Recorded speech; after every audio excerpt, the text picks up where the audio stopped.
दोस्तों जय श्री कृष्ण। प्रयाग में सूत जी से मुनियों का तुरंत पापनाश करने वाले साधन के विषय में प्रश्न, जो आदि से लेकर अंत में हैं, नित्य मंगलमय हैं, जो आत्मा के स्वरूप को प्रकाशित करने वाले हैं, जिनके 5 मुख हैं और जो खेल खेल में जगत की रचना, पालन और संहार तथा अनुग्रह एवं तिरुभाव रूप 5 प्रबल कर्म करते हैं, उन सर्वश्रेष्ठ अजर अमर उमापति भगवान शंकर का मैं मन ही मन चिंतन करता हूँ।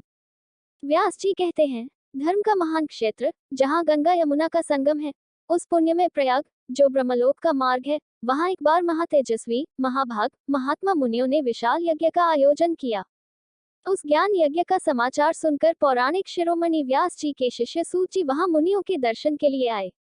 सूत जी का सभी मुनियों ने विधिवत स्वागत व सत्कार किया तथा उनकी स्तुति करते हुए हाथ जोड़कर उनसे कहा, हे सर्वज्ञ विद्वान रोमहर्षण जी, आप बड़े भाग्यशाली हैं। आपने स्वयं व्यास जी के मुख से पुराण विद्या प्राप्त की है।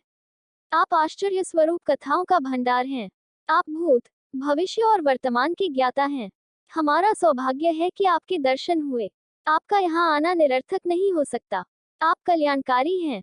उत्तम बुद्धि वाले सूत जी, यदि आपका अनुग्रह हो तो गोपनीय होने पर भी आप शुभाशुभ तत्व का वर्णन करें, जिससे हमारी तृप्ति नहीं होती और उसे सुनने की हमारी इच्छा ऐसे ही रहती है। कृपा कर उस विषय का वर्णन करें। घोर कलियुग आने पर मनुष्य पुण्य कर्म से दूर होकर दुराचार में फंस जाएंगे, दूसरों की बुराई करेंगे, पराई स्त्रियों के प्रति आसक्त होंगे, हिंसा करेंगे, मूर्ख, नास्तिक और पशुबुद्धि हो जाएंगे। सूत जी, कलियुग में वेद प्रतिपादित वर्ण आश्रम व्यवस्था नष्ट हो जाएगी। प्रत्येक वर्ण और आश्रम में रहने वाले अपने अपने धर्मों के आचरण का परित्याग कर विपरीत आचरण करने में सुख प्राप्त करेंगे। इस सामाजिक वर्ण संकरता से लोगों का पतन होगा, परिवार टूट जाएंगे, समाज बिखर जाएगा, प्राकृतिक आपदाओं से जगह जगह लोगों की मृत्यु होगी, धन का क्षय होगा, स्वार्थ और लोभ की प्रवृत्ति बढ़ जाएगी, ब्राह्मण लोभी हो जाएंगे और वेद बेचकर धन प्राप्त करेंगे, मत से मोहित होकर दूसरों को ठगेंगे, पूजा पाठ नहीं करेंगे और ब्रह्मज्ञान से शून्य होंगे। क्षत्रिय अपने धर्म को त्याग कर कुसंगी, पापी और व्यभिचारी हो जाएंगे। शौर्य से रहित हो वे शूद्रों जैसा व्यवहार करेंगे और काम के अधीन हो जाएंगे। वैश्य धर्म से विमुख हो संस्कार भ्रष्ट होकर कुमार्गी, धनोपार्जन परायण होकर नाप तौल में ध्यान लगाएंगे। शूद्र अपना धर्म कर्म छोड़कर अच्छी वेशभूषा से सुशोभित हो व्यर्थ घूमेंगे। वे कुटिल और ईर्ष्यालु होकर अपने धर्म के प्रतिकूल हो जाएंगे, कुकर्मी और वाद विवाद करने वाले होंगे। वे स्वयं को कुलीन मानकर सभी धर्मों और वर्णों में विवाह करेंगे। स्त्रियां सदाचार से विमुख हो जाएंगी। वे अपने पति का अपमान करेगी और सास ससुर से लड़ेंगी, मलिन भोजन करेगी, उनका शील स्वभाव बहुत बुरा होगा।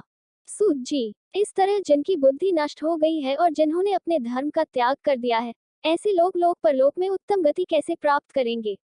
इस चिंता से हम सभी व्याकुल हैं। परोपकार के समान कोई धर्म नहीं है। इस धर्म का पालन करने वाला दूसरों को सुखी करता हुआ स्वयं भी प्रसन्नता अनुभव करता है। यह भावना यदि निष्काम हो तो कर्ता का हृदय शुद्ध करते हुए उसे परमगति प्रदान करती है। हे महामुने, आप समस्त सिद्धांतों के ज्ञाता हैं। कृपा कर कोई ऐसा उपाय बताए जिससे इन सबके पापों का तत्काल नाश हो जाए। व्यास जी कहते हैं, उन श्रेष्ठ मुनियों की यह बात सुनकर सूत जी मन ही मन परम श्रेष्ठ भगवान शंकर का स्मरण करके उनसे इस प्रकार बोले। दूसरा अध्याय, शिव पुराण का परिचय और महिमा। सूत जी कहते हैं, साधु महात्माओं, आपने बहुत अच्छी बात पूछी है। यह प्रश्न तीनों लोकों का हित करने वाला है। आप लोगों के स्नेहपूर्ण आग्रह पर गुरुदेव व्यास का स्मरण कर मैं समस्त पापराशियों से उद्धार करने वाले शिव पुराण की अमृत कथा का वर्णन कर रहा हूँ। ये वेदांत का सार सर्वस्व है। यही परलोक में परमार्थ को देने वाला है तथा दुष्टों का विनाश करने वाला है। इसमें भगवान शिव के उत्तम यश का वर्णन है।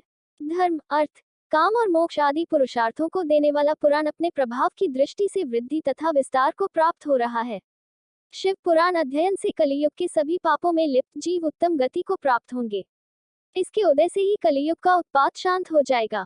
शिव पुराण को वेद तुल्य माना जाएगा। इसका प्रवचन सर्वप्रथम भगवान शिव ने ही किया था। इस पुराण के 12 खंड या भेद हैं। ये 12 संहिताएं हैं। 1 विद्येश्वर संहिता, 2 रुद्र संहिता, 3 विनायक संहिता, 4 उमा संहिता, 5 सहस्रकोटरुद्र संहिता, 6 एकादश रुद्र संहिता, 7 कैलाश संहिता, 8 शतरुद्र संहिता, 9 कोटिरुद्र संहिता, 10 मात्र संहिता, 11 वायव्य संहिता तथा 12 धर्म संहिता। विद्येश्वर संहिता में 10,000 श्लोक हैं। रुद्र संहिता, विनायक संहिता, उमा संहिता और मातृ संहिता प्रत्येक में 8-8 हजार श्लोक हैं। एकादश रुद्र संहिता में 13,000, कैलाश संहिता में 6,000, शतरुद्र संहिता में 3,000, कोटिरुद्र संहिता में 9,000, सहस्रकोटि रुद्र संहिता में 11,000, वायवीय संहिता में 4,000 तथा धर्म संहिता में 12,000 श्लोक हैं। मूल शिव पुराण में कुल 1,00,000 श्लोक हैं, परंतु व्यास जी ने इसे 24,000 श्लोकों में संक्षिप्त कर दिया है। पुराणों की क्रम संख्या में शिव पुराण का चौथा स्थान है, जिसमें 7 संहिताएं हैं। पूर्व काल में भगवान शिव ने 100 करोड़ श्लोकों का पुराण ग्रंथ ग्रंथित किया था। सृष्टि के आरंभ में निर्मित यह पुराण साहित्य अधिक विस्तृत था। द्वापर युग में द्वैपायन आदि महर्षियों ने पुराण को 18 भागों में विभाजित कर 4,00,000 श्लोकों में इसको संक्षिप्त कर दिया। इसके उपरांत व्यास जी ने 24,000 श्लोकों में इसका प्रतिपादन किया। यह वेदतुल्य पुराण विदेश्वरुद्र संहिता, शतरुद्र संहिता, कोटिरुद्र संहिता, उमा संहिता, कैलाश संहिता और वायवीय संहिता नामक 7 संहिताओं में विभाजित है। यह 7 संहिताओं वाला शिव पुराण वेद के समान प्रामाणिक तथा उत्तम गति प्रदान करने वाला है।